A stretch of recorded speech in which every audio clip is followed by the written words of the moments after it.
Welcome to our class number 3.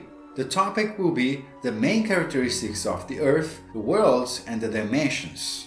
The shape of the Earth may not be exactly as current science indicates, but as some ancient civilizations, which had very advanced mathematics and even astrology. Our continents have a somewhat convex shape because their geological center points are higher than the seas, and there are scientific demonstrations that our oceans and seas have a flat shape. There are also strong indications that the Earth is not just a planet, but a much larger and more complex system that has 9 rounded rings with spacing between them, and that there are other physical worlds in those spacings with their respective celestial bodies that function like other suns, moons, and stars, and even other neighboring civilizations aware of our presence here. We also have evidence that in the first ring, which is where we are located, we have our sun, that is a different model from the heliocentric one, and we have humanoids that we can call planetaries, dimensionals, intramarines, and intraterrestrials who live in underground cities. However, there are also other races that are not specifically intraterrestrials but can live in underground bases as well. In the second ring, we have the presence of the moon, and its light can be projected to the first ring. It is there where people who lost their physical body but have reached a certain level of consciousness ascension live, and they can be called ascended ones. Those rings are formed by a kind of liquid light, and they have specific passages, some kinds of gates that we can pass in a physical way, but there are beings that can pass in other ways using the bioplasmatic technology or the moon and the sun as portals. And the other rings we will discover more information in future research. In a more vibrational aspect, we can say that the Earth is the school of emotions, just well as the world symbolizes schools related to other knowledge such as Venus on sexuality and Pleiades on spirituality.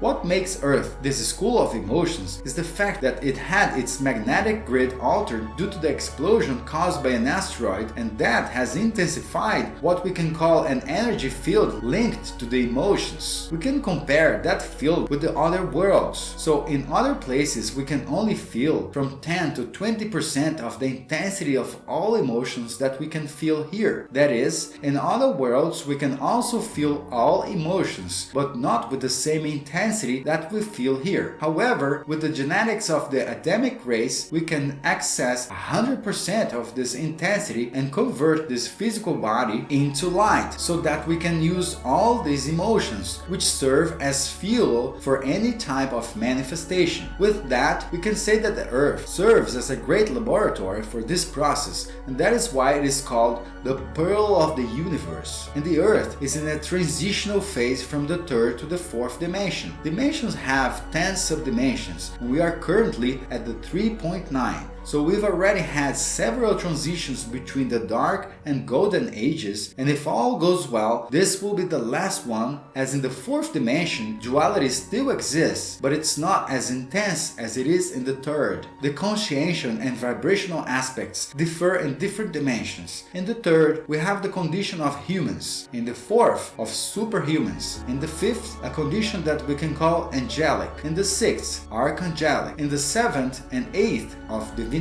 In the 8th and 9th, of gods, and in the 13th, of deities. In the 9th dimension, for example, the collective consciousness is experienced in such a way that all information obtained through experiences in other worlds by its inhabitants is automatically shared. The economy there is based on exchange of knowledge and abilities, and the places move, so we don't need to go to the places, but the places come to meet us. So the walls move and transform themselves into other environments, and we can materialize all that we need like an apple in our hands. There are people who can tap into that vibration right here in the third dimension through a lot of training and perform those types of phenomena. Now let's go to our exercise. We will learn the visualization of the biomagnetic field. The so-called extrasensory abilities help us to have a better perception of reality and also activate certain parts of our brain that may be inactive. That makes us have a better discernment of the vibration of objects, people,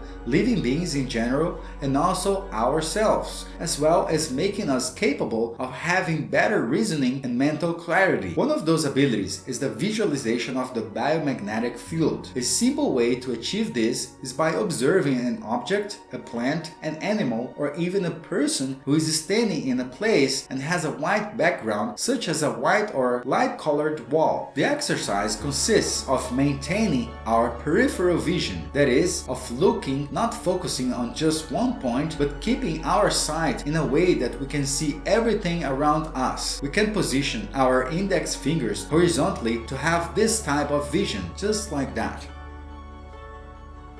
And after that, let's look at the person in front of us, not too close or too far away, and observe that person's surroundings without blinking our eyes for at least 2 minutes. The secret of not blinking our eyes is to move them in order to lubricate the eyeball, just like that.